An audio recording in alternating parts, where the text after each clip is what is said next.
Voici la nouvelle Adidas Predator Freak, la dernière évolution du mythique silo Predator, améliorée suite au retour des athlètes de la marque.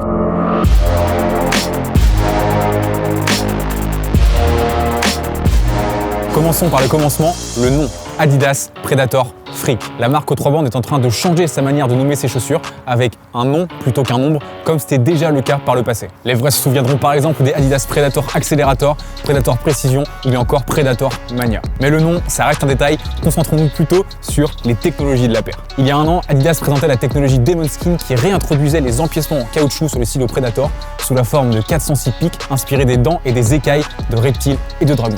Une technologie calibrée à l'aide d'un algorithme informatique et disposée à des points de contact clés avec le ballon, de manière à conférer un contrôle accru de la balle et de ses effets. Ce qui était très efficace, peut-être même trop efficace pour certains qui ont eu besoin de beaucoup de temps pour s'habituer au grip de la paire sur le ballon, notamment en termes de contrôle et de conduite de balle. Et 12 mois plus tard, le Demon Skin a justement été modifié suite au retour des athlètes Adidas. Les ailettes en caoutchouc sont bien évidemment toujours présentes, plus volumineuses mais moins nombreuses. On en avait 406 sur les Predator 20+, on en a plus que 225 sur celle-ci, mais elles sont plus étendues sur la paire, elles grimpent désormais jusque sur le haut du col et sur les extrémités de chaque côté à l'extérieur et à l'intérieur du pied. Et quand vous passez la main sur ces éléments en caoutchouc, sur la technologie Demon Skin, ça vous donne juste des frissons et là vous vous dites que waouh, la Predator porte bien son nom. Une fois le ballon dans les pieds, les sensations sont similaires à celles que l'on pouvait avoir avec la Predator 20, mais en même temps totalement différentes et totalement améliorées. C'est une sensation assez particulière, mais on se sent vraiment en confiance. Le grip est très efficace, le ballon reste toujours proche du pied, on en garde tout le temps la maîtrise et c'est vraiment très agréable. Pour tout ce qui est toucher de balle, le Demon Skin qui est plus espacé, qui est plus diffus sur la paire, je trouve que c'est un gros plus par rapport à la précédente version.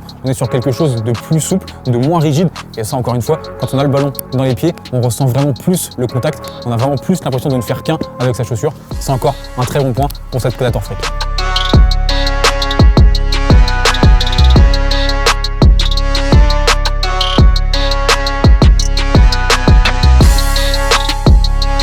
La nouvelle Predator Freak bénéficie également d'une nouvelle coupe et d'un nouveau col pour améliorer le confort de la paire qui pour moi n'était pas franchement le point fort de la Predator 20 dans laquelle moi et mes pieds larges on avait beaucoup trop de mal à rentrer, c'était quasiment mission impossible et dans laquelle on se sentait trop à l'étroit. Et c'est notamment à ça que va servir ce nouveau col hybride. Il se sépare en deux au niveau du coup de pied. On a donc une partie haute à l'arrière, une partie basse à l'avant, ce qui permet une plus grande ouverture et qui facilite le chaussage.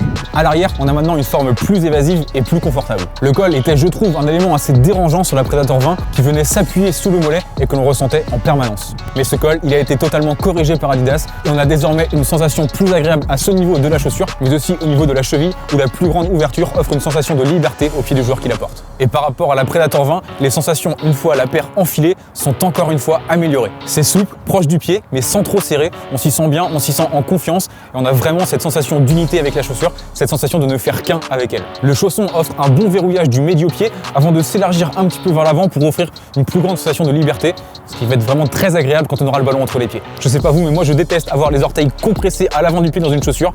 Bon, rassurez-vous, ces chaussures, c'est pas le cas, c'est juste parfait.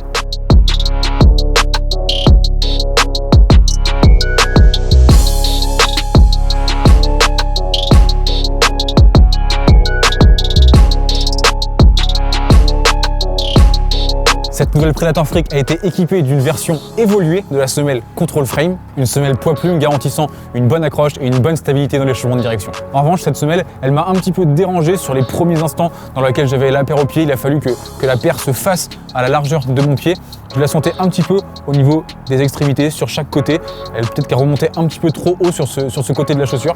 Un élément assez dérangeant, assez perturbant au début, mais qui disparaît au bout d'un certain temps quand la paire, encore une fois, s'est faite à votre pied. Terminons avec le design de la paire qui, bien évidemment, est un élément très important sur une chaussure de foot. Elle a été soumise à un relooking inspiré du passé historique de la Adidas Predator. La paire fait notamment référence à l'esthétique remarquable de la Adidas Predator Accelerator de 98 et la Adidas Predator Précision de 2000, avec les 3 bandes emblématiques de la marque allemande qui sont de retour après plusieurs années sur les deux côtés de la chaussure, sur les deux flancs et qui viennent s'enrouler pour disparaître sous la semelle. Personnellement, je suis fan du résultat, aussi bien au niveau de l'esthétique de la paire qu'au niveau performance. Ça faisait bien longtemps que je n'avais pas été aussi excité, aussi conquis par une paire de Predator. C'est quelque chose que je trouvais assez dommage parce que la Predator, c'est clairement une paire historique, c'est une paire avec laquelle j'ai grandi, c'est une paire que j'adore. Malheureusement, je ne voyais plus trop les porter parce que je me sentais pas bien à l'intérieur. Même en termes de design, c'était pas quelque chose qui me plaisait particulièrement. Là, je trouve qu'on revient vraiment aux bases de la Predator avec une paire très réussi. Voilà, c'est la fin de ce test. Dites-nous ce que vous avez pensé de cette nouvelle Adidas Predator Freak dans les commentaires. Mettez un petit pouce bleu, ça fait toujours plaisir. Abonnez-vous si ce n'est pas déjà fait. On se retrouve la semaine prochaine pour une nouvelle vidéo. Salut!